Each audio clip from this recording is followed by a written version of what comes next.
Bom dia para vocês, tudo bem? Estamos aqui novamente, né? E na nossa quarta aula já, né? Inacreditável como o tempo tem passado tão rápido. Nós já vamos seguir aí para o final do módulo 1 desse curso, né? E quero agradecer a vocês a presença. Comentar, né, que nós fizemos uma readaptação no cronograma. A semana passada, a professora Lilian com a professora Daniela, elas apresentaram o uso da tecnologia na leitura, né? Essa aula era para ser hoje, mas nós fizemos umas alterações no cronograma, e hoje nós vamos falar um pouquinho sobre o papel da avaliação no ensino da escrita como processo. Nós temos uma convidada, estamos muito felizes, né, em recebê-la, a professora doutora Lilian Passarelli. Eu vou falar um pouquinho sobre ela, sobre a professora, e já vou chamá-la para começar a conversa com vocês.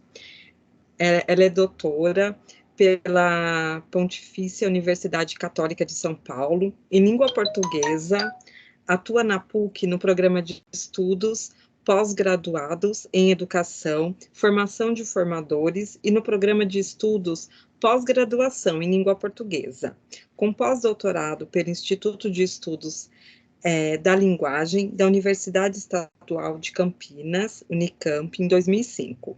Membro da Comissão de Assessoramento Técnico, Pedagógica em Linguagens e Códigos e suas tecnologias da Diretoria de Avaliação da Educação Básica, da EB, INEP, MEC. O livro Ensino e Correção na Produção de Textos Escolares foi selecionado em 2013 para o Programa Nacional Biblioteca da Escola PNBE, 2013, do Ministério da Educação, MEC. Experiência na área de letras, com ênfase em formação de formadores, atua principalmente nos seguintes temas: ensino de língua materna, português para fins específicos, educação linguística continuada, ensino e correção de produção textual, processos avaliativos em larga escala, elaboração de itens de leitura e correção de produção textual online. Eu vou chamar a professora e ela vai conduzir a aula com vocês, né, o curso. Bom curso para vocês, boa apresentação, professora, fique à vontade. Muito obrigada. Bom dia a todos. Obrigada, Simone. Obrigada, Lilian. Estamos aqui para conversar com esses professores de Guarulhos, dentro de um trabalho muito interessante, muito sério, que eu estou vendo que vocês estão desenvolvendo, sobre as estruturas avaliativas, né? O grande tema de vocês. E eu gostaria muito de trocar com vocês algumas ideias sobre o ensino da escrita como um processo, mas tentando tirar um pouco da mítica que existe da avaliação, né? Porque a gente fala em ensino, fala em aprendizagem, tem que pensar imediatamente em avaliação. Na verdade, a gente precisa pensar na avaliação em qualquer abordagem que se faça do ensino ou da própria aprendizagem. São três processos inerentes, né? Ensino não se descola da aprendizagem não se descola do ensino, e a avaliação sempre está presente em todos esses processos, de uma maneira ou de outra. Muitas vezes é tão trabalhoso pensar na avaliação que a gente não contempla a contento. Mas a gente precisa pensar que tipo de avaliação eu assumo pensando nos meus alunos, pensando no ensino, de fato, que faça alguma diferença na vida deles, né? Então, aí nessa linha, eu vou compartilhar com vocês um trabalho que a gente vai tentar desenvolver hoje com vocês, sobre justamente os procedimentos avaliativos voltados para para a escrita como um processo. Por isso que eu nomeei essa nossa conversa de hoje, dando destaque à avaliação, né? Então, na leitura, a gente sabe, o título é importantíssimo, então eu já vou dar para vocês uma mini resumo do que a gente vai trabalhar. Mini resumo é bom, né? O título é a primeira entrada cognitiva do texto. Então, nós vamos dar um pouco de destaque ao papel da avaliação quando a gente ensina a escrita.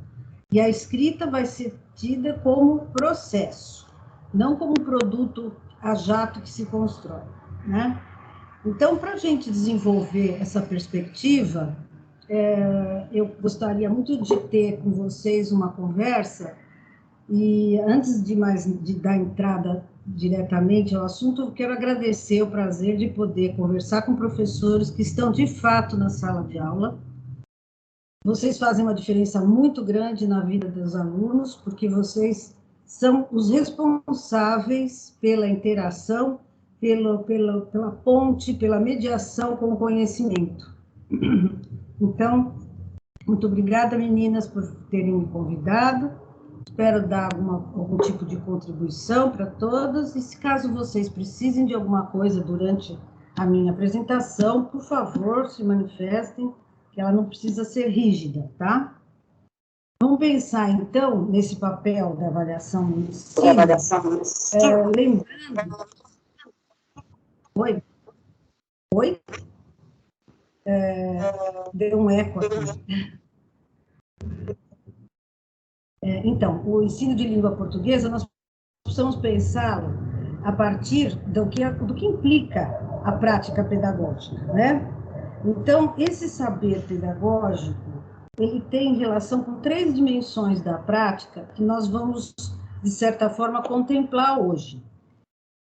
Então, nós temos uma primeira dimensão que diz respeito aos acervos teóricos, que são eles que nos ajudam à construção continuadamente dos conhecimentos teóricos e profissionais. Então, esse curso que vocês estão fazendo de formação no contexto vai contribuir bastante para essas 3 dimensões da prática, né? Vocês já estão na 4ª aula, então vocês terão subsídios de natureza teórica para estimular, incentivar, aprimorar a competência profissional, o desenvolvimento profissional de vocês, né? Mas não adianta eu ter só o acervo teórico, a teoria é importante, mas eu preciso saber fazer, eu preciso aplicar os saberes que eu vou construindo ao longo da minha carreira, para que eu possa investir tanto na minha vida profissional como na minha vida social, certo? Então, a 3ª dimensão, que é a dimensão importantíssima, que muitas vezes a gente nem olha direito para ela, que é o saber ser. E aqui vai entrar o papel social do sujeito ensinante, principalmente, né, nós, professores, e a nossa revisão de nos revermos. Nós temos um papel muito importante, então, cada vez que eu introjeto novos conhecimentos, que eu desenvolvo maneiras de aplicá-los, formas de aplicá-los de uma maneira sensata para aprimoramento dos meus alunos, eu também estou investindo nesse meu processo de autorrevisão que é constante, né? Então, primeiro ponto que eu vou desenvolver com vocês de natureza teórica, mas já vislumbrando a prática, é o conhecimento da concepção de linguagem que a gente assume, tá? Porque se eu estou falando de escrita, se eu falar de leitura relativamente, é óbvio que eu vou ter uma aplicabilidade, né? E essa aplicabilidade parte de uma concepção de linguagem de perspectiva socio-interacionista, com a qual a gente vê a linguagem como um processo. Olha a palavra processo, né? É um processo que se desdobra entre os sujeitos que vão usar a língua em suas variedades. É para além da forma de interação, é mais do que forma de interação, processo. Nesse processo, eu me valho dele para me comunicar, para exteriorizar meus pensamentos, minhas informações. Mas, olha, eu acho que o mais interessante dessa perspectiva de linguagem é que a gente realiza coisas com a linguagem, né? Então, a gente realiza ações com o outro e sobre o outro. E quando a gente realiza com o outro, a gente tem essa interação colaborativa. Quando tem sobre o outro, a gente pode fazer um link com a importância do poder da linguagem, né? E vejam, esse processo de interação se vale da língua em uso. Não é aquela língua idealizada dos gramáticos, dos literatos. É a língua em uso, tá? Essa língua em uso, obviamente, vai pensar na dimensão social da língua escrita. Vejam como a gente tem aqui a base desse processo interacional, sempre pensando no sócio-interacionismo como pano de fundo. Se a língua é em uso, quando eu trabalho a língua portuguesa, eu vou pensar na gramática como meio, não como fim. Então, eu não vou dar aula de gramática pela gramática, mas eu vou ver como é que os elementos gramaticais funcionam na língua em uso para estabelecer sentidos, para estabelecer determinados efeitos de sentidos, né? Obviamente, pensando na língua escrita como objeto cultural, eu vou lembrar sempre que esse objeto cultural tem muitas funções, né? Que vão se materializar nos gêneros textuais. Então, essa língua concretizada em gêneros, hoje nós precisamos pensar também nessas complexas e plurais linguagens que estão aí a todo momento, agora ainda mais, né, nos tempos de pandemia, para a gente se apropriar dos recursos que elas nos oferecem, para elas comporem todas as práticas sociais. Então, vejam, nós estamos com um ponto de partida para pensar o ensino da escrita, o ensino de língua materna. Nós temos essa concepção de linguagem que vai ser nosso pano de fundo, tá? Bom, na verdade, eu preciso, então, mostrar para vocês que dentro dessa concepção de aprendizagem, de linguagem, perdão, como é que entra a avaliação? Né? Então, eu tenho que pensar qual é a função da avaliação. Para que eu avalio? Então, eu vou assumir aqui uma condição sine qua non, que é da avaliação como aprendizagem. Quando eu digo avaliação como aprendizagem, eu já demarco também um território, né, que eu vou usar a avaliação a serviço da aprendizagem. E essa aprendizagem não é só para mim, professor, não é só para o aluno, é aprendizagem para todos os envolvidos no processo, né? Se avaliar não é um fim, mas um meio, eu tenho que pensar sempre que, ao avaliar, eu estou praticando um ato a serviço do conhecimento, para a construção do conhecimento. Não posso me esquecer que avaliar implica ética. Eu preciso usar a avaliação de maneira ética, de modo que ela, regida por esses valores e princípios que vão me sustentando a ação de avaliar, ela vai garantindo que a função formativa da avaliação vá se efetivando, tá? Então, isso quer dizer que eu assumo a avaliação como aprendizagem atreladamente à função formativa da avaliação, correto? Isso está num texto que foi publicado no Estudos de Avaliação Educacional em 2020. Ao final da apresentação, eu relacionei os referentes teóricos, os textos que eu usei para fazer esta abordagem, e eu vou disponibilizar para a Simone e para a Lília mandarem para vocês, tá? Então, tanto o PDF dos slides como das referências. Bem, então, a avaliação como aprendizagem já demarca um território que me diz eu vou tratar de um recurso metodológico, certo? Que vai me auxiliar como professora na organização do meu trabalho. Então, eu avalio os meus alunos, por exemplo, mas eu me reoriento quanto ao processo, tanto de ensinar como de eles aprenderem. Isso implica que eu vou usar a avaliação para que meus alunos aprendam mais e melhor, tá?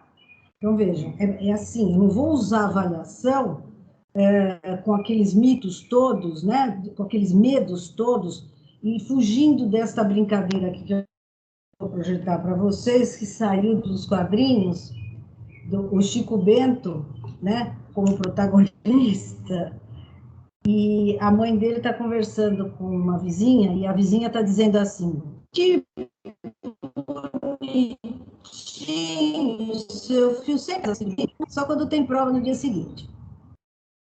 Pois é, essa é uma das grandes tragédias gregas de nós professores, que sabemos perfeitamente que muita gente tem medo da avaliação, a ponto de o menino rezar antes de dormir, para ir bem na prova, como se adiantasse um milagre, né?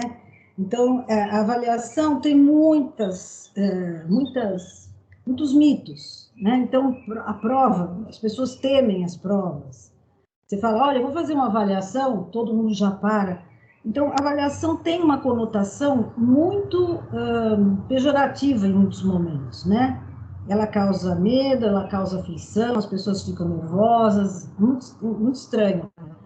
E ela deveria estar presente de uma maneira muito mais natural na vida da gente, para a gente poder aprimorar tudo o que faz na sala de aula, né? Isso porque a função mais nobre da avaliação é a pedagógica, tá certo? Se essa é a função mais nobre, para que ela serve? Então, eu vou assumir 3 grandes focos aqui, olha. Eu tenho que ver o que o aluno sabe, o que ele aprendeu. Então, eu faço uma avaliação para diagnosticar o que esse aluno sabe, o que ele já aprendeu, tá? Eu não vou dispensar o que ele já sabe, o que ele aprendeu, mas eu vou reforçar.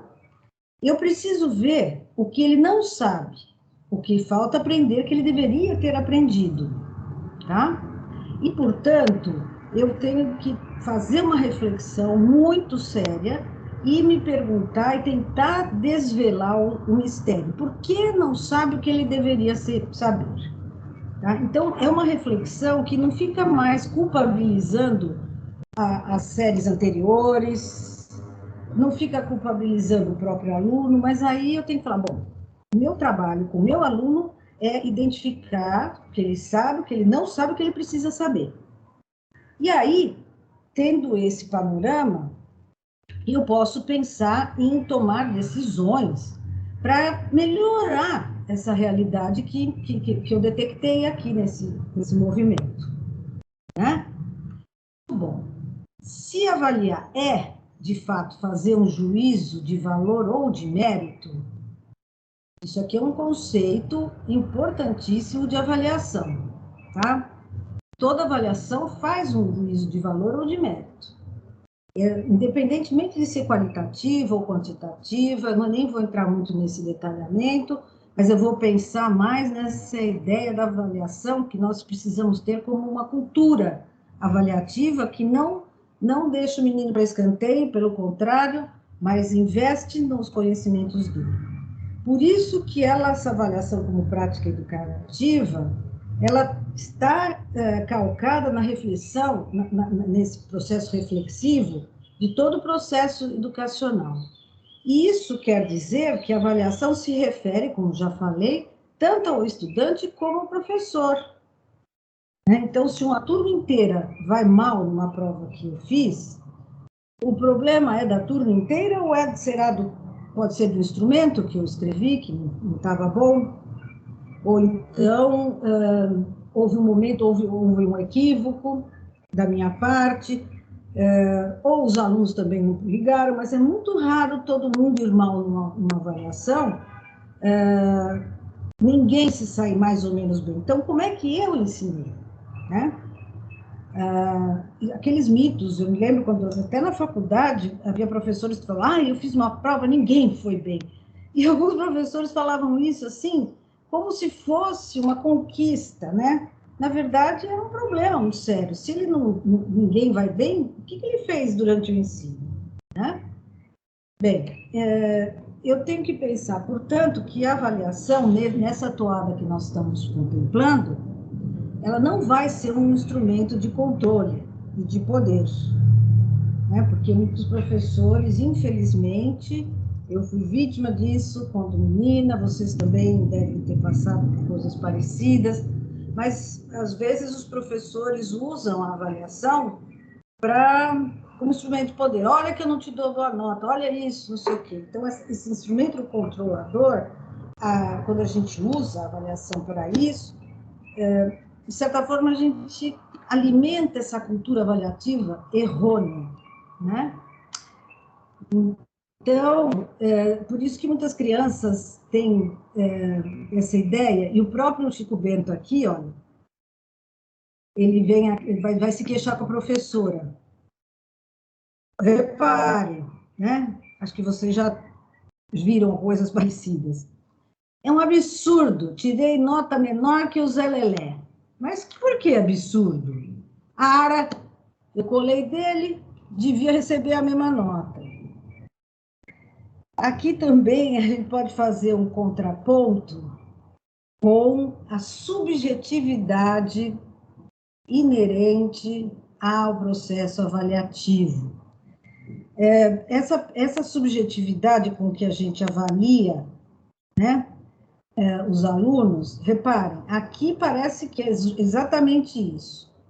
O Zé Lelé deve ir melhor que o Chico Bento normalmente. A prova está igual e ele teve nota mais baixa que o Chico Bento. Por quê? A cara da professorinha ali, se a gente analisar, parece que ela não está muito segura, né? Então, pode ser que ela tenha levado em conta as características dos alunos para avaliá-los diante de um mesmo produto, né? É muito difícil avaliar. Por isso que eu preciso ter parâmetros claros para eu poder avaliar, como eu vou dar uma sugestão hoje para vocês, em relação à produção textual, para que eu diminua um pouco essa minha subjetividade ao avaliar os textos dos alunos. Então, nós vamos primeiro pensar o seguinte, para avaliar o texto, eu tenho que, de antemão, deixar claro que o ensino da escrita precisa ser atrelado à perspectiva processual, ou seja, a escrita é um processo de construção de sentidos. E eu, como professor, tenho que investir nesse processo. Processo desse jeito aqui, porque ele se constrói em etapas, correto? E eu desmembrei a palavra processo nessas letras para a gente perceber que são várias camadas, várias etapas que precisam ser percorridas para construir o processo da escrita, para construir o texto, né? Eu vou me basear prioritariamente nesses 2 livros que são fruto da minha pesquisa que eu venho desenvolvendo desde o mestrado. Tá?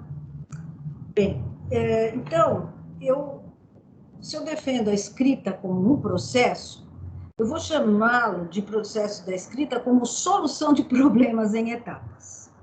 Tá? Isso metaforicamente, né?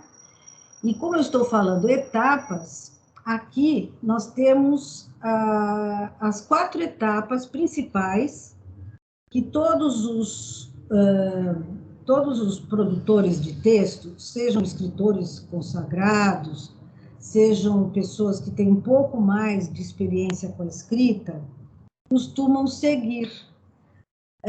De certa forma, até nossos alunos, nossos aprendentes de escrita, percorrem essas etapas, mas nós precisamos investir muito mais no ensino da escrita por elas, vivenciando cada etapa e reiterando que cada uma delas tem uma função e ela precisa acontecer.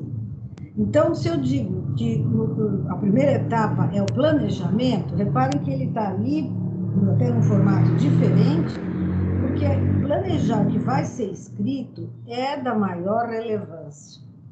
Muita gente acha que planejar é perda de tempo. Não, começa a escrever, não perde tempo aí, está pensando.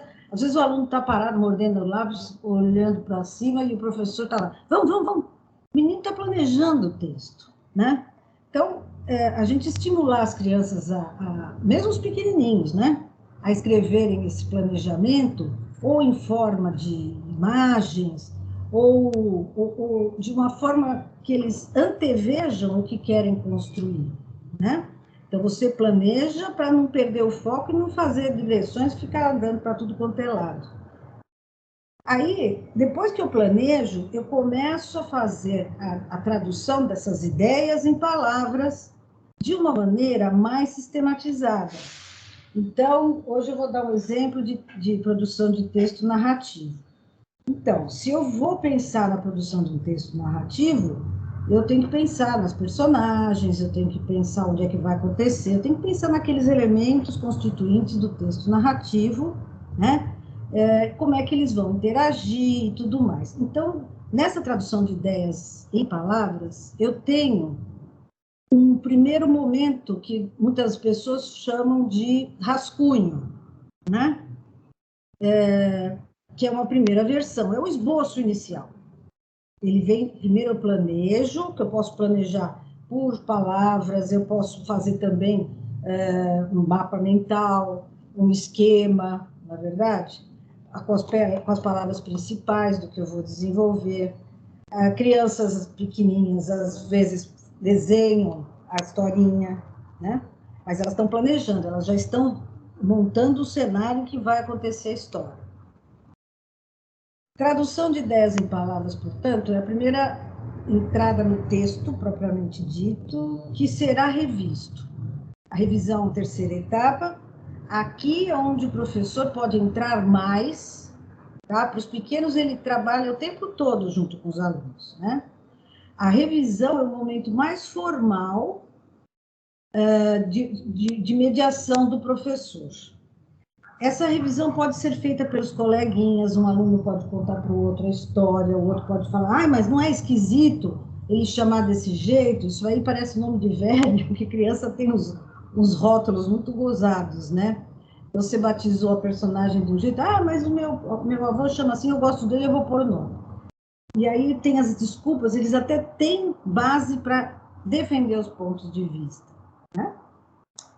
E depois de revisto esse texto com os alunos ou não, ou coletivamente, eu tenho a editoração, que é a última etapa.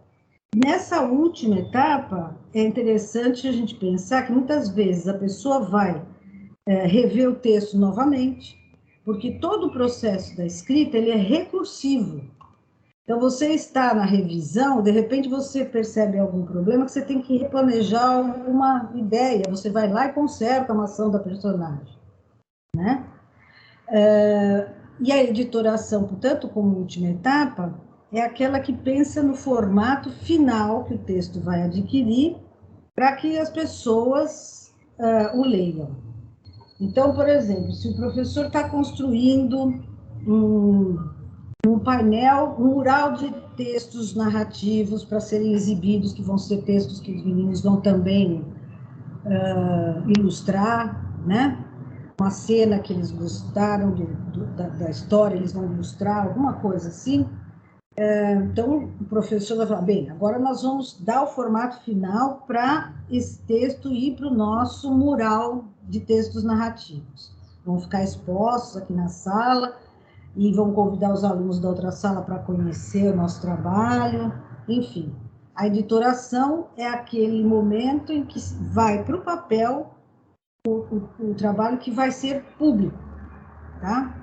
Quanto mais a gente atrela a escrita na sala de aula com ações que extrapolem a mera vista do professor e uma nota, né? Melhor para os alunos, eles se sentem mais autores, e isso os empolga mais, a gente sabe disso, né? Todo esse processo da escrita é perpassado por um elemento de vigilância que eu chamei, principalmente por causa dos pequenos, os alunos mais novos, eu chamei de guardião do texto. E esse guardião do texto, ele é como se fosse um elemento de vigilância que, durante a feitura dos textos, não só, né, na feitura dos textos, mas até na oralização das nossas ideias, ele é regido pelo bom senso, pela intuição e pelos sentimentos. Então, o bom senso, mesmo dos pequenos, né, parte da realidade concreta, que acontece de fato no mundo. A intuição se finca no mundo das possibilidades. E os sentimentos são os valores pessoais. Todo esse elemento de vigilância, ele vai intuitivamente agindo quando o menino está escrevendo, e eu devo, como professor, na mediação que eu faço do ensino pelas etapas da escrita, eu tenho que deixar aflorar isso tudo, tá? De qualquer forma, os sentimentos e os valores pessoais, a gente sempre precisa tomar cuidado com temas que são muito pessoais, porque às vezes o aluno se expõe e expõe coisas que ele não deveria, porque ele vai ficar descoberto, né? Então, idiosincrasias, mesmo temas que os professores propõem para os alunos que possam gerar polêmica, é interessante por um lado, por outro é meio complicado, porque a polêmica às vezes rouba a cena da aprendizagem, né? Lógico que a gente precisa dar ferramentas para os alunos pensarem autonomamente, sem direcionar, né? Mas, obviamente, eu preciso fazer com que eles se sintam confortáveis em defender seus pontos de vista. Então, o nosso papel é importantíssimo, né? Como a gente viu lá na concepção de linguagem. Eu preciso usar a linguagem e entendê-la, que ela tanto pode ser para exteriorizar pensamentos, como eu também posso usá-la como instrumento de poder, como eu também posso usá-la como colaboração, né? Bem, pensando no processo da escrita, só isso aqui daria um curso de 1 ano e meio, né? Mas a gente precisa mostrar o todo para chegar lá na minha proposta de correção dos textos, tá? Então, o que eu queria agora bater com vocês é o seguinte: vamos supor, nós vamos ter uma abordagem agora sobre o ensino da produção textual, que vai levar em conta, fechando alguns aspectos, uma passagem da higienização para a mediação do ato de escrever. O que isso quer dizer? Muitas vezes a escola, o professor se atém a limpar o texto do aluno. Essa metáfora da higienização, ela quer dizer aquela correção, aquela intervenção que o professor faz no texto do aluno, pensando somente ou prioritariamente na norma culta. Então, ele fica preocupado em limpar o texto de erros, né? Então, a mediação do professor, em vez de ser aquela que vai ajudar o menino a construir melhor o que ele pretende dizer, o professor fica só se atendo à superfície do texto, corrigindo regência, concordância, ortografia, e a historinha do aluno fica por água abaixo. Então, esse é um ponto importante. Eu pensar que para ensinar a produção de texto, eu tenho que investir no meu papel como mediador do ato de escrever. Eu preciso detectar, sim, eu preciso ver as dificuldades que o aluno tem, eu preciso identificar o erro dele, mas eu preciso ajudá-lo a resolver esse problema. Tá? Se aparece alguma coisa ali, às vezes é uma perspectiva de lógica, inclusive, eu preciso ajudar o aluno nesse processo. Obviamente, eu tenho que assumir que o erro é normal e inerente à aprendizagem, né? Então, eu preciso tirar esse mito. Tem gente que até brinca e fala assim: quem não erra, não aprende. Então, eu preciso pensar que o erro, para mim, como professora, vai ser fonte de orientação. Eu oriento o que eu preciso ajustar e invisto nisso. E eu preciso tirar esse mito também dos alunos que morrem de medo de se expor, às vezes, porque não querem errar, né? Isso tudo implica no ensino da escrita, nas devolutivas que o professor, o feedback que o professor vai dar para o aluno, para ele reescrever e aprimorar a produção textual. Então, não adianta dar devolutiva que só mande o menino reescrever.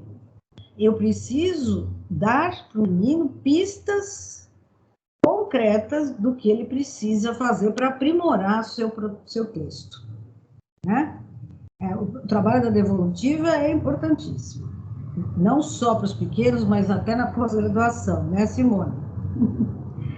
E aí eu tenho esse investimento do projeto de dizer do meu aluno. O que é isso?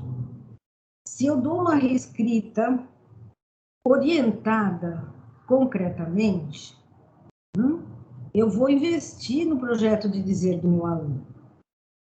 Esse investimento no projeto de dizer implica assumir que projeto de dizer é aquela perspectiva da autonomia do menino para ele adequadamente, em relação ao contexto em que ele está produzindo o texto, obter o efeito de sentido que ele quer de fato, né? Então, eu preciso investir nesse projeto de dizer do aluno para que ele use intencionalmente o repertório de que ele já dispõe. Tá? Todos temos repertórios. Então, o papel nosso como mediadores é investir no projeto de dizer do aluno, demarcando que ele tem um repertório que ele pode ser aprimorado, né? Então, o menino vai passar a usar, pela mediação e pelo incentivo do professor, ele vai usar a língua escrita de forma mais satisfatória e, de repente, ele vai conseguindo obter esse sucesso na adequação do ato verbal às situações em que ele se encontre em relação à interação comunicativa. Certo? Bem, vamos a uma proposta de produção de texto, agora vamos para um trabalho prático, tá? Essa proposta, gente, ela foi aplicada num processo em larga escala de produção de texto e ela tem a ideia foi feita, eu peguei uma proposta que é para os meninos de quarto, quinto ano, tá? Então, ela partiu desta ideia e nós vamos ver como é que a gente poderia corrigir. Eu vou mostrar um texto autêntico, produzido por uma criança mesmo.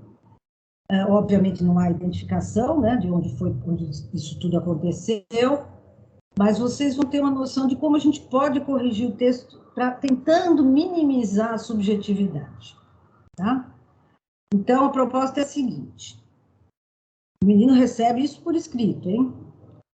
Imagine a seguinte situação.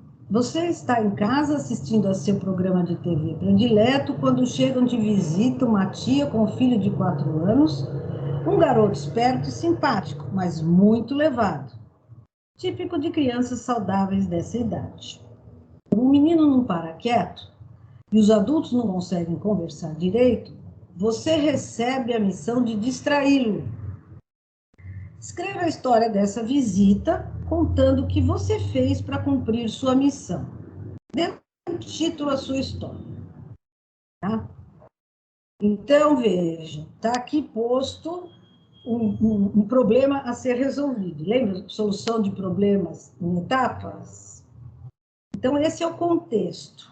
Ou seja, já tem uma série de pistas aqui que o menino precisa levar em consideração. Opa!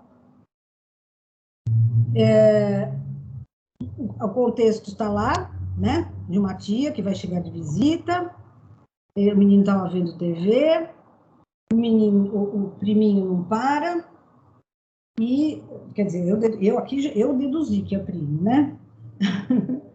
E os adultos não conseguem conversar direito, e a criança, que vai ser o produtor do texto, vai responder por acalmar o menino, né? Agora, repare, escreva a história dessa visita, então aqui é uma alusão direta ao gênero, é um texto, portanto, uma história, um texto narrativo, contando o que você fez para cumprir sua missão. Reparem que aqui, no momento que ele fala contando o que você fez, é natural que o menino escreva em primeira pessoa, tá certo? Então, se a gente pensar aqui na pessoa verbal, ele vai assumir um eu, né? E tem que ter um título. Bem, aí vamos ver o que aconteceu. Ó, esse daqui foi um dos produtos apresentados nessa ocasião. Eu vou ler, lógico que a minha leitura implica um certo direcionamento, mas só para demarcar, né? O menino que não consegue ficar quieto. Os adultos pediram para o menino ficar quieto, mas ele não obedeceu e depois eles brincaram um pouco. Eles pensaram que o menino ia ficar quieto, mas ele não ficou, e depois eles deixaram o menino ver TV, mas ele não ficou quieto, e depois eles chamaram uma babá, deve ser uma babá, né? Mas não tinha, porque era muito tarde e o menino tinha falado que ele ia ficar quieto se ele pudesse conversar, porque ele se sentia sozinho e os adultos concordaram, fim. Certo? Bom, então, aí a gente fala assim, como é que eu vou corrigir esse texto? Como é que a gente pode dar conta desse texto? Né? Então, uma das saídas que a gente tem encontrado é desenhar os critérios com os quais o texto vai ser observado. Tá certo? Então, eu tenho feito essas propostas de tábuas de correção, tá?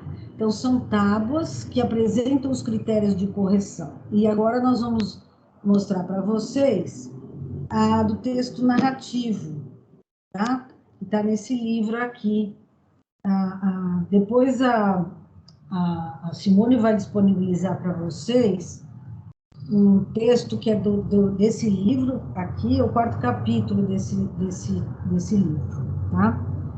E nesse livro tem lá na página 237 uma tábua de critérios de correção, chamo de tábua, cada um chama de um jeito, né?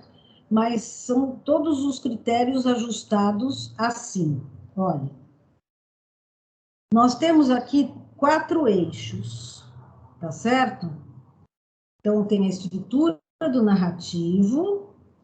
Então, para instrução, esses 4 eixos aqui são os aspectos que eu vou olhar no texto do meu aluno. Então, eu tenho a estrutura, eu tenho os elementos que constituem o texto narrativo, eu tenho a coesão e tenho a norma culta. São as convenções tradicionais de escrita, né? Vejam, a estrutura do narrativo, eu vou olhar se as estruturas sintáticas que o menino usou estão em consonância com a situação, se elas permitem o desenvolvimento do enredo com clareza. E é interessante a gente pensar o seguinte, aqui eu como professor, eu vou olhar, dependendo do jeito que eu vou atribuir pontuação, eu posso até atribuir pontos para cada um deles. Ou então, eu posso falar ótimo, bom, regular, insuficiente. Tá? Para cada um desses índices aqui, cada linha dessas é um critério. Esses 4 iniciais são da estrutura, certo? E eu posso atribuir para cada um deles um conceito ou uma pontuação, tá? Então, por exemplo, se eu vou dar uma avaliação formativa, não necessariamente eu preciso dar nota, eu posso dar conceito. Então, essa ocorrência de estruturas sintáticas em consonância com a situação criada permitiu o desenvolvimento do enredo com clareza. Aí, se eu voltar lá no texto, eu vou ver que a estruturação sintática não está boa, não. Então, eu vou dar regular ou insuficiente. Depende muito do professor e dos meus objetivos, certo? Como eu falei para vocês, né? Se o professor não ensinou isso para o aluno, como é que ele vai cobrar isso do aluno? Esse é um ponto muito nevrálgico da avaliação, né? Se eu olho tudo isso no texto que a pessoa produz, como é que eu trabalhei isso anteriormente, né? Então, eu preciso pensar, a avaliação da produção do texto depende de como houve o ensino do texto e do gênero narrativo, certo? Às vezes eu peço para o menino escrever um bilhete, eu nunca dei para eles atividades de análise linguística de bilhetes, né? Então eu fico pensando, como é que eu vou cobrar uma coisa que eu não desenvolvi suficientemente bem? Então, nessa estrutura, eu tenho que olhar todos esses 4 aspectos, certo? Eu vou olhar a estrutura, eu vou olhar o número de linhas, eu vou olhar a paragrafação. Ali vocês viram que ele não pôs parágrafo, ele escreveu um bloco só. Agora, e ele pôs, mas ainda assim ele pôs um título, não é dos mais adequados, mas ele deu um título. Foi? Então, eu tenho que pensar, além desses 4 aqui, que estão na estrutura, eu tenho que pensar se ele apresenta a personagem inicial e as demais significativamente. E aí eu também faço esta avaliação. Bom, excelente, bom, regular, insuficiente. O espaço, às vezes, não está condizentemente, ele não anuncia tudo, mas dá para entender onde se passa a história, tá? Então, isto também tem que estar, de certa forma, contemplado. A construção do enredo é a sucessão dos acontecimentos que vão se interligar logicamente, né? Vai ter o conflito e vai ter a solução encontrada. Ele, de certa forma, contempla isso, né? Eles não conseguiram direito uma babá porque era tarde. Vocês reparem que é um outro contexto, né? Em relação ao foco narrativo, ele não deu adequação suficiente, porque, na verdade, o foco narrativo, ele tinha que assumir, de se assumir com o personagem. Ele seria a personagem que ia contar a visita, não é? E ele conta em terceira pessoa. Tá? Aí a gente tem o terceiro eixo, que é o da coesão textual, que são esses outros aspectos todos. Aqui eu vou entrar, olha, aqui também entra a paragrafação e a pontuação, tá? Eu vou ver se ele usa direitinho os sinônimos, se ele repete muito ou não, a utilização dos pronomes e elipses, os elementos de conexão, que ele usa bastante os mesmos, né? Mas ele usa, então eu preciso ver tudo isso. E por fim, vejam, não é de graça que está o eixo da norma culta no último lugar, para que eu não fique preocupado só com a convenção ortográfica e acentuação. Porque antes de chegar aqui na norma culta, eu tenho todos esses aspectos que vão me ajudar a entender o texto do aluno. Tá? Então, vocês vejam, isso aqui é um norte bem legal para o professor poder avaliar. Para os maiorzinhos é interessante, inclusive, você contar para eles como é que você avalia, o que você usa para avaliar. Dá trabalho? Dá. Mas faz diferença? Acaba fazendo, aos poucos vai indo. Tá? Só que aqui não coube o 4.4, né? Então, eu vou mostrar para vocês que a norma culta, no 4.4, é o emprego adequado da linguagem em relação à situação criada e a caracterização das personagens. Então, às vezes, é uma criança, então os meninos reproduzem o jeito de falar infantil, qualquer coisa assim. Então, eu preciso ver se está de acordo com a variante. Opa. Com a variante. Estava andando sozinho o bicho aqui. Eu tenho que ver como é que está esse emprego da linguagem em adequação à situação. certo? Olha, eu tenho outro exemplo aqui, porque eu estou vendo que nós já estamos no nosso horário, deu certinho para mostrar esses exemplos. Esse aqui é um outro texto, de fato produzido por uma criança, que já tem outras potencialidades. Então, ele pôs o texto, olha que interessante, ele pôs o título mais centralizado, né? O menino levado, pôs letras maiúsculas no título, né? E aí diz assim, menino. Certo dia, menino, filho de minha tia, foi até minha casa. O garoto tinha 4 anos e era muito saudável, mas era levado, típico dele e dos meninos de sua idade. Eu tinha de fazer ele parar de bagunçar minha casa. Eu o botei de castigo, mas ele saiu e voltou a bagunçar. Olha a autoridade da criança, ele já bota o... Estava destruindo tudo e botando a casa abaixo. Então, tinha que pensar num jeito de fazê-lo parar. Tentei de tudo, mas nada funcionava. Foi então que vi ele calmo por causa de Moza. Ele parou de bagunçar, mas agora tinha uma missão mais desafiadora: limpar a casa. Bom, então vejam, aqui o menino tem noção de paragrafação, né? O título está adequado, ele atendeu a pessoa do discurso, porque ele usou a primeira pessoa, né? Tentei, ó, é ele agindo como personagem. Ó, foi até minha casa, tá? Ele descreve a personagem, dá para perceber que ele tá, ó, que se passou na casa, tá? Então, vocês vejam que dá para a gente perceber as diferenças bem latentemente. E que as ocorrências de natureza gramatical, por exemplo, saudável, típico, esses errinhos que ele comete, eles podem ser ajustados, o professor assinala, né?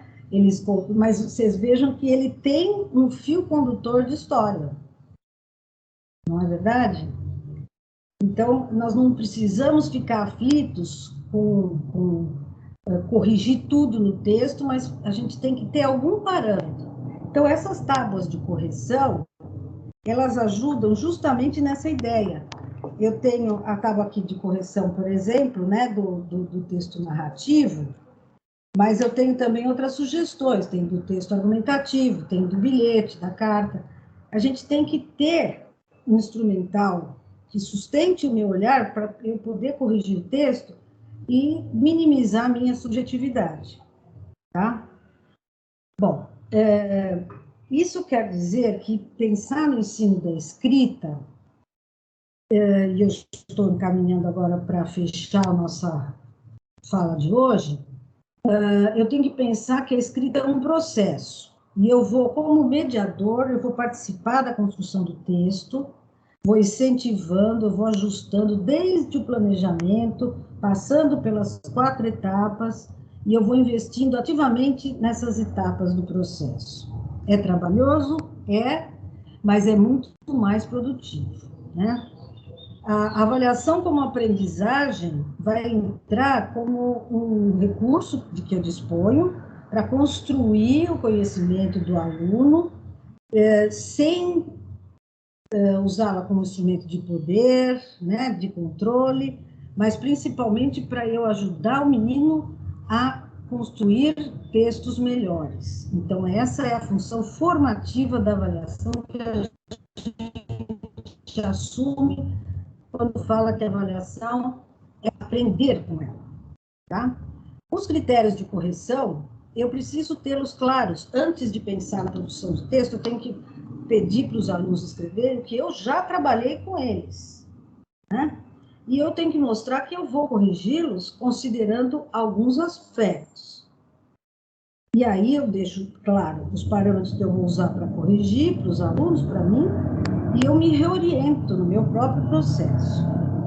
E, obviamente, o ponto-chave de tudo isso é essa devolutiva, que não precisa se ater apenas ao momento inicial, mas ela vai atender a perspectiva da avaliação formativa, porque eu vou investir de verdade no projeto de dizer do meu aluno, tá? Eu acho que por aí a gente consegue dar conta de parte dos desafios que são inerentes ao processo da escrita, né? Portanto, eu preciso pensar na escrita como processo e avaliação como aprendizagem. Certo? Bem, gente, era isso que eu ia desenvolver com vocês. Aqui parte das referências que eu usei, a bibliografia que é mais ampla, né? E agora eu vou descompartilhar para voltar a conversar com vocês. Deixa eu achar vocês aqui.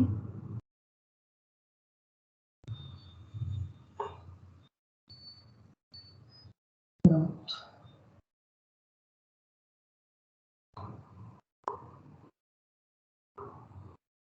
Vocês estão me ouvindo?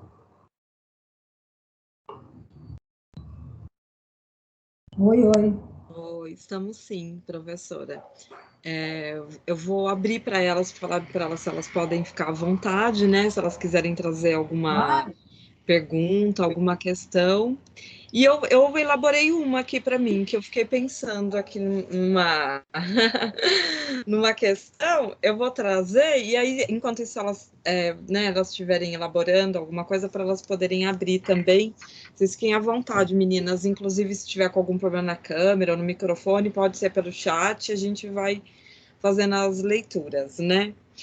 Professora, eu fiquei pensando, eu primeiro quero te agradecer, foi muito bom, como sempre, né? E é uma aula que realmente é para nós, como professores, né? Pensar na sala de aula, mas também para a nossa vida social, como quem escreve, quem lê, né? Não tem como desassociar esse processo, né? Do professor e da pessoa, né?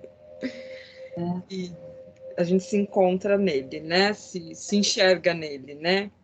Mas eu fiquei pensando em algo que eu tenho pensado muito sobre isso, que é nessa questão, e quando a senhora falou, né? Quando a criança ela vai organizar o pensamento dela, né? Para poder fazer escrita. E até me remeteu um dia, não foi na sala de aula, mas foi na minha casa com meu filho, ele estava assim, né? E aí eu falei, menino, vamos fazer essa lição. Você interrompeu o planejamento dele. Exatamente, ele ficou muito bravo. Ele falou: agora eu vou ter que começar a pensar tudo de novo. Eles são muito espertos, não? Sim. E aí eu peguei e falei assim para ele no momento, né? Filho, mas coloca no papel, vai colocando no papel, e aí depois você traz, a mamãe corrige, né? E é um processo que a gente faz com os nossos alunos, mas eu fiquei pensando nisso, que também esse processo é um gênero, né? E que a gente também precisa ensinar a criança. Porque se ele não conseguir organizar o pensamento, na hora que ele for passar para o papel, e eu acredito que muitas vezes nós, como adultos, fazemos isso, é onde acaba tendo, né? O assunto vai para lá, volta e se perde, né, professora? Eu queria que se a senhora pudesse falar um pouquinho sobre isso, né? Eu acho que é bem interessante, assim.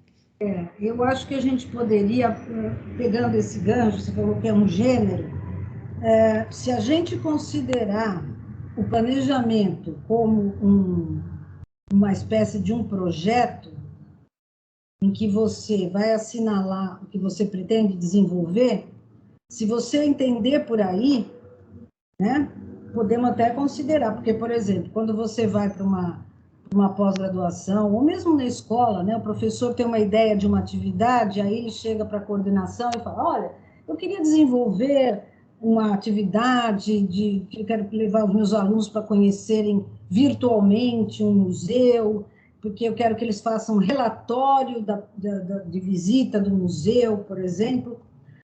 E aí você, como coordenação, vira para o professor e fala, então tá, faz um projeto.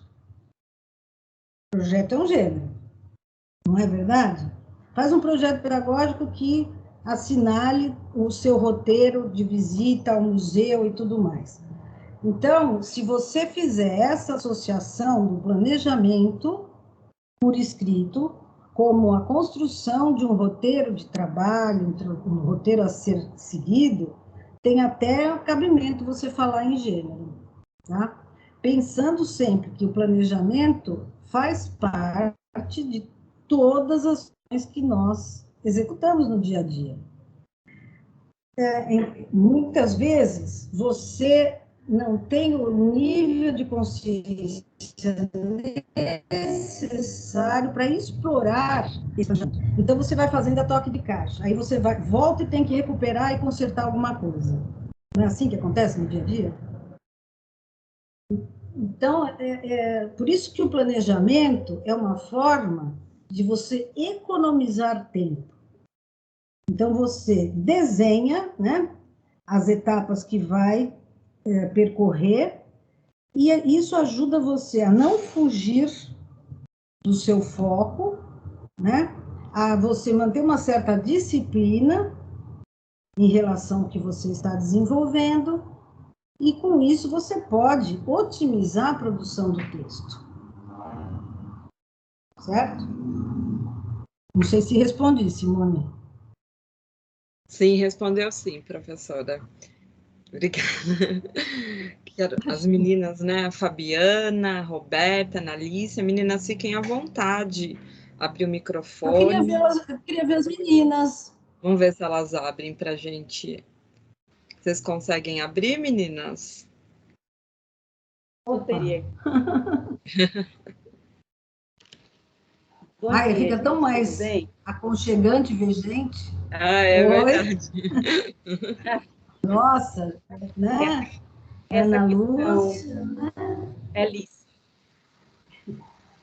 Essa questão, né, de ensinar a criança a produzir textos é muito importante, né? Não é fácil a gente sintetizar, colocar o pensamento ali no papel, né? Porque a gente pensa de várias formas e aí na hora de escrever a gente acaba tendo que ser criterioso, né, nas questões para colocar. Então, professor como escriba é de fundamental importância, né? Eu, no segundo ano, tenho feito isso com as crianças, né? Tenho, mesmo no remoto, tenho sido ali escriba para eles, eles vão lançando as ideias e a gente vai pensando a melhor forma de colocar isso ali no escrito. E o interessante é que as crianças, até para contar a história, eles estão pensando como falar. Certo dia, eu fui ao shopping com minha mãe, gente, é muito lindo. E aí eles vão contando a história, não de qualquer jeito, sabe? Eu fui no parque, brinquei e pronto. Ah, eu fui na piscina ou fui no futebol. Não. Eu saí com meus pais, a gente foi ao campo de futebol. Enquanto eu jogava bola, gente, eles e está sendo assim, perfeito, né? Eu espero que eles consigam, depois a gente vai partir lá para as produções individuais, né? E eu espero que todas essas colocações venham sim para o papel, porque por enquanto eles lançam, eu dou um tema para eles, e aí eu vou escrevendo, né, lá na tela para eles. E aí a gente vai chegar no momento em que eles vão produzir sozinhos para a gente fazer leitura. Então, espero que esteja no caminho certo. Estou claro que está. Repertoriando. É isso, gente. É muito bom, então. E eles têm uma lógica, né? Você viu, Graça? A lógica da linearidade temporal, para eles encadeiam as ações nessa lógica do tempo direitinho. Eles não dão aqueles saltos. Então, o professor, para mediar esse planejamento deles inicial, pode falar para eles, então tá, põe umas palavras que sejam assim, chave, representativas de cada uma dessas fases, porque isso já ajudaria o menino a ver o todo do texto. Então, por exemplo, ele saiu, então ele desenha lá o carro, por exemplo, né? Saiu o pai, a mãe, sei lá. Aí ele chegando no shopping, então ou ele escreve a palavra shopping, ou ele desenha, não sei. E ele vai dando as pistas dos locais que aconteceram as ações que ele quer contar, né? Isso pode ajudar, porque ele, bom, agora isso aqui, aí ele lembra de uma coisa, não, mas isso aqui tem que vir antes disso, então ele vai lá e coloca. Porque quando ele conta, ele revive a ação, então ela tem essa lógica.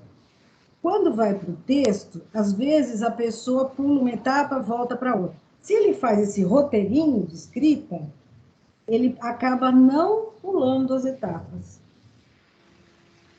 Boa ideia, obrigada. A explorar. Imagina. Obrigada, eu, Ana.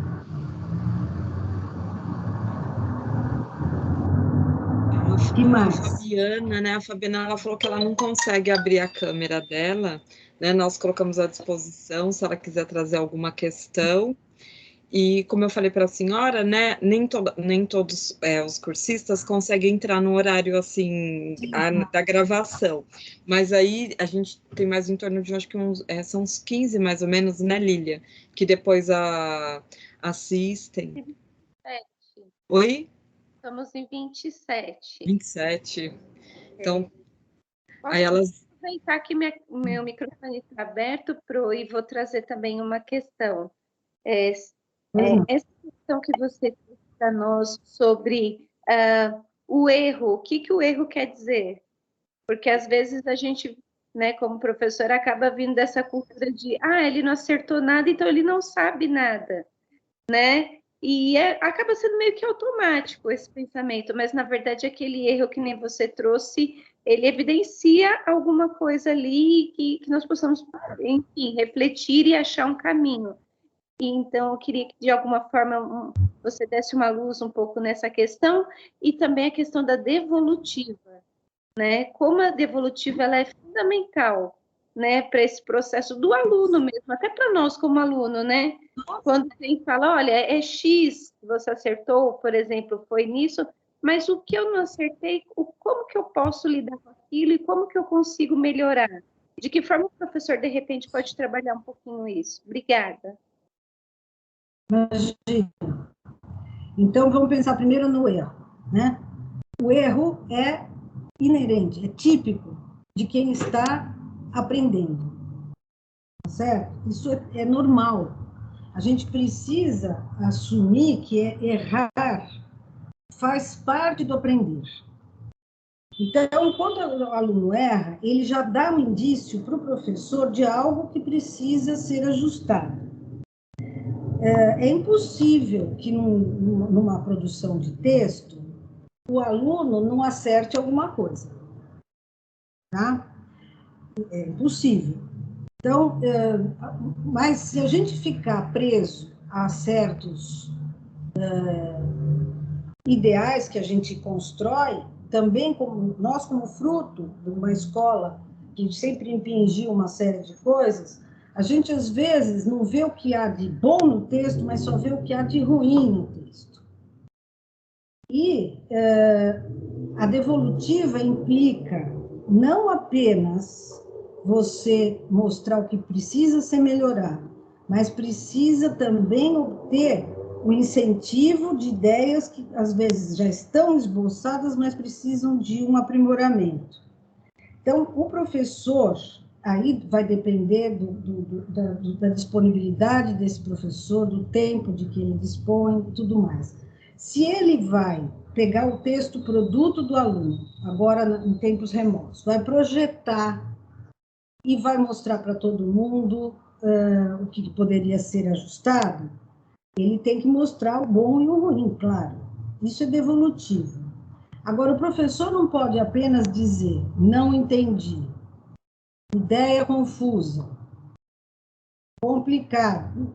Isso não ajuda muito. Tá? Então, por exemplo, o professor não entendeu porque o menino pôs lá uma coisa incompleta. Então, o professor pode perguntar para o aluno, mas por que ele parou de falar naquela hora? né? Então, na hora que o professor faz uma pergunta que ajude o menino a resolver a lacuna que ele deixou no texto, o professor orienta o refazimento do texto. Ele não só censura. E aí o menino, para pensar nessa resposta, ele vai aprimorar aquele trechinho. Tá? As ocorrências gramaticais são as mais fáceis de ajustar. Lógico, porque elas são observáveis na superfície do texto.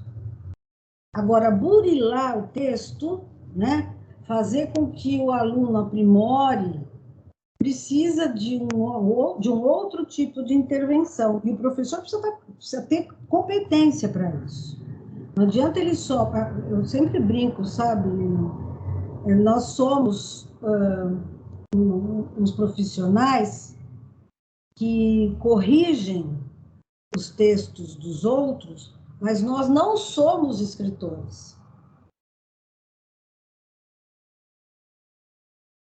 Olha a encrenca que é a nossa vida, né? A gente corrige o que não faz. Então, isso é muito complexo, é por isso que eu sempre associo esse tipo de abordagem à perspectiva ética. Porque se eu só censurar o texto do menino, se eu só mostrar o erro, aí são duas coisas que eu posso perceber disso. Eu não ensinei direito, estou cobrando o que eu não ensinei, e aí o problema é eu comigo mesma, né? Esse é um momento. Então, não existe uma prova que, se todos foram mal, eu preciso ver como é que se deu o ensino. Tá? Então, toda avaliação é diagnóstica, não é verdade? Se toda avaliação é diagnóstica, eu vou ter índices do que eu preciso aprimorar, do que eu preciso investir, do que eu preciso corrigir, mas é também para o professor. Por isso que ali a avaliação é para o aluno e para o professor. Então, não é só, você tirou nota X. Não é bem assim, né? Então, para eu chegar nisso, eu tenho que pensar que na produção de texto, eu tenho que passar pelo processo, tenho que ensinar a criança a escrever pelo processo, tenho que ajudá-la a fazer a revisão, e eu tenho que chegar nesse nível da avaliação formativa, trabalhando com ela efetivamente o que ela pode aprimorar no texto. Isso é óbvio. E essa devolutiva pode ser assim durante todo o processo. Não precisa ser só depois que o menino faz a primeira versão. Né? Agora, você veja que nós temos aqui uma concepção de avaliação como aprendizagem. E esse como aprendizagem, professor, eu aprendo como eu devo investir no texto do meu menino. O aluno aprende como ele vai poder aprimorar o texto, e isso, tudo que ele se apropria durante esse processo, ele naturalmente vai aplicar nas outras produções que virão a seguir. Né? Obrigada. Ficou bacana. E é interessante a sua fala, professora, porque eu fiquei pensando, né? E aí, quando o aluno ele depara, por exemplo, nós estamos falando de avaliação no processo, então, avaliação da aprendizagem na sala de aula, mas quando ele se depara com outro momento, por exemplo, uma avaliação externa, e tem uma produção de texto, já não vai ser um bicho de 7 cabeças, né? Porque ele vai estar preparado para aquele momento, assim, para a vida mesmo social, que é o que a gente fala em relação à escola, né? Isso. Você sabe, teve uma vez que eu estava dando um curso de correção de textos, né, de ensino e produção de textual, né? E eu estava explicando como é que nesses processos em larga escala os alunos vão bem ou não e tudo mais, e que numa das uma das ações formativas que eu coordenava, isso eu estava contando num congresso, tá? Eu estava mostrando uma série de coisas e estava debatendo e falei, interessante que no ano passado nós tivemos uma avaliação em larga escala e numa determinada escola apareceram muitos textos meio que iguais que eram de produção de carta, né? Então, as cartas vieram todas muito bem assim apresentadas, que era uma carta de leitor. Então, estava assim, prezado senhor editor, aí assinado atenciosamente fulano. Mas o miolo da carta era um desastre. Então, mas assim, um desastre, a estrutura foi dada ali, né? E eu falando, então, e a gente percebeu, isso ficou muito claro, que o professor, quando aplicou esta avaliação, não tinha trabalhado o gênero carta, porque muita gente, era 7º ano, acho, muita gente acha que não é relevante, tem gente que diz que não se escreve mais carta. A gente não escreve mais carta naqueles modos tradicionais, mas a gente continua escrevendo N gêneros de correspondência e isso nunca vai acabar, né? Nós temos o WhatsApp, nós temos o e-mail, e isso, o homem sempre vai se corresponder. Então, a estrutura do gênero carta, ela vale para qualquer gênero de correspondência, né? E eu contando isso e tal, então eu falei, então ficou claro que alguém deve ter ajudado os meninos, porque tinha assim o formato geralzão, mas não dizia nada, a estrutura do corpo da carta estava muito estranha, né? Nisso, uma menina, uma graça, eu vi que tinha uma pessoa muito inquieta lá assistindo, e ela se mexia assim, aí ela pega e levanta a mão, professora, eu preciso confessar, fui eu. Olha, gente, aquilo foi tão louco, porque, olha, eu estava no congresso de professores em São Paulo, essa avaliação em larga escala foi em várias escolas particulares, da rede particular, e essa menina estava no congresso, ela era interessadíssima, muito séria e tudo mais, e ela estava justamente se mexendo porque tinha sido ela. Aí ela falou assim, eu preciso confessar.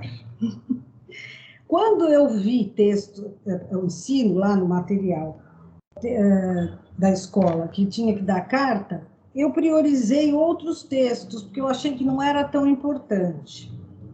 Ó, repara.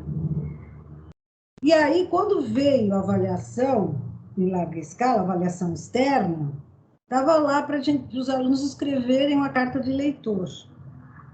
Aí eu me vi numa situação horrível, e aí eu falei para eles, ponham lá a data, o lugar, prezado senhor, escreve no meio, tá. E ela deu a estrutura assim, pá, desesperada.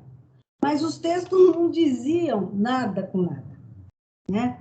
E ela falou assim, bom, não preciso nem dizer que agora todos escrevem carta de trás para frente, porque eu aprendi.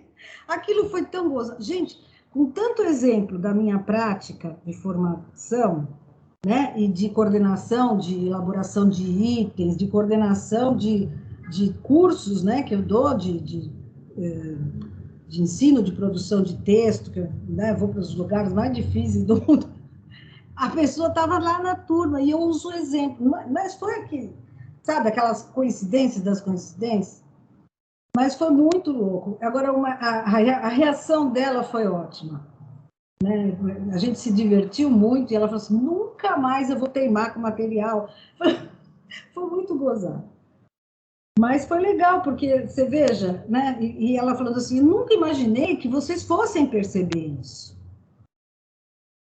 né? Então, a avaliação em larga escala, por que nós percebemos isso? Porque os textos foram corrigidos. Olha a importância de você ter parâmetros claros para correção. Nós percebemos porque tem uma tábua de critérios de gênero de correspondência. Tá? Então, eles tinham os elementos essenciais, mas não tinham o corpo da carta, não dizia nada. Então, tanto em coesão e coerência como na estrutura mesmo do propósito comunicativo da carta, não dizia nada com nada. E aí, por causa da tábua de critérios de correção, você vai olhando os eixos e aquilo ficou claro. Então, deu para perceber que num dado grupo, que eram os alunos dessa moça, a parte do conteúdo da carta própria, a parte argumentativa da carta não existia. Estava muito mal feito. Interessante, né? Muito interessante. É bem isso, né? Se ela tivesse... Os demais que foram trabalhados conseguiram fazer, por quê? Porque já conhecia o gênero, o discurso, né? A tipologia, né? Então Sim. já tinha toda essa bagagem, né? E aí é o que a gente fala, né? Não dá, né, professora, para pensar na escola como... Outro dia eu fiquei até pensando, né? Porque, principalmente nesse contexto da pandemia, ficou muito claro que a escola é um prédio, né? Ela é o prédio. Quem faz a escola são os atores, né? Mas não dá para pensar que a escola não é uma instituição social, ela tem um peso, né? E ela não pode ser algo, uma ilha, né? Ela é o que, né? Nós estamos, não sei se a palavra certa seria preparar, mas é isso, né? É o levar a criança a aprender ali na escola, auxiliá-lo, ajudá-lo, mas para que ele leve isso para a vida dele, né? Sim. É para a vida, né? Então, é isso, né? Não sei se tem mais alguma coisa, Lília, a professora queria acrescentar mais alguma coisa. Eu quero depois falar um pouquinho, sim. Olha, Não. a professora Fabiana colocou aqui para nós que ela não está na sala de aula hoje, ela está na coordenação pedagógica, e o curso, além de contribuir com a formação dela, faz com que contribua com a formação do coletivo da escola. As contribuições trazidas pela professora são valiosas, olhar para o erro como disparador para a aprendizagem é fundamental, e ter o professor como mediador desse processo é muito importante, considerando que não é o erro pelo erro, mas o que eu faço a partir disso. Reflexões incríveis sobre a temática. Ela não consegue abrir, mas ela colocou no chat para nós. Obrigada, Fabiana. Obrigada, Fabiana. Você tocou no ponto. É isso aí. A gente precisa exatamente mostrar na devolutiva o como o menino supera as coisas. Não é só pôr o dedo na ferida. É isso mesmo. Muito bom. Então, eu vou mostrar para as meninas o livro da professora. Esse é meu, já está aqui guardadinho. E o ensino, né, e correção na produção de textos escolares. E para a semana, como nós sempre deixamos alguma atividade para vocês, ela disponibilizou para nós, né, o quarto capítulo desse livro. É só uma palhinha para vocês ficarem com vontade, porque, né, eu não li o meu ainda, né, só li o quarto capítulo, não li ele, né, mas com certeza vai auxiliar bastante na questão da correção, na produção de texto, tem muitas coisas bem legais aqui pelo quarto capítulo eu já vi, e pela tabela também, né, não tinha folhado aquela tabela da página 237, né, ela é bem legal, bem interessante, e é um pouco, quem as meninas que estão com fundamental, elas recebem, quando nós fazemos a avaliação externa, que agora nós acabamos de aplicar do 5º ano, né, então elas têm essa tábua de correção, né, para a produção de texto, que é assim, é um parâmetro, e é uma tábua que é para ter na sala de aula direto, né, professora? Né? Sim. Não só para esse parâmetro, né? Então, acho que é isso, né? Nós estamos... Eu ficaria aqui o dia inteiro. Seguindo aí para o tempo final, quero te agradecer novamente pela disponibilidade, por todo o material, né? E eu sei que, como você falou, né? Você sempre tem, né? Construído sua carreira, né? Na educação pública, né? Nós acreditamos, né? Na educação pública, acreditamos que ela tende a melhorar e nessas crianças que estão aí, né? A gente sempre, né? Olha, querendo, né? Principalmente quem eu falo, né? Nós que somos mães, às vezes eu, né? Dói em mim ver, né? As crianças e falar assim que a gente pensa numa oportunidade melhor para eles e a gente sabe que a educação é o caminho, né? Então, a gente acredita mesmo e muito, muito, muito obrigada, professora. Imagina, eu que agradeço a oportunidade de poder conversar com um professor de verdade, professor que está na luta, né, Simone? Verdade. Vocês que estão aí na linha de frente, parabéns para vocês, viu? Porque apesar de tanta diversidade, vocês estão lutando firmes e fortes. Parabéns, viu? Obrigada por poder compartilhar alguma coisa com vocês. Imagina, professora, obrigada. Lilian quer se despedir? Li fechou a câmera. Obrigada, pessoal. Até a próxima semana. O material vai estar disponível e agradeço também, em nome da equipe, em nome dos professores, a professora Lilian, que também disponibilizou o tempo. Foi um prazer. Muito obrigada. Imagina. Obrigada a eu, gente. Até logo. Tchau, tchau. Tchau, tchau. Tchau, gente. Até a semana que vem, se Deus quiser. Tchau, gente. Tudo de Tchau. bom, muito otimismo, muita esperança. Tá Tchau. bom. Obrigada. Tchau. Tchau.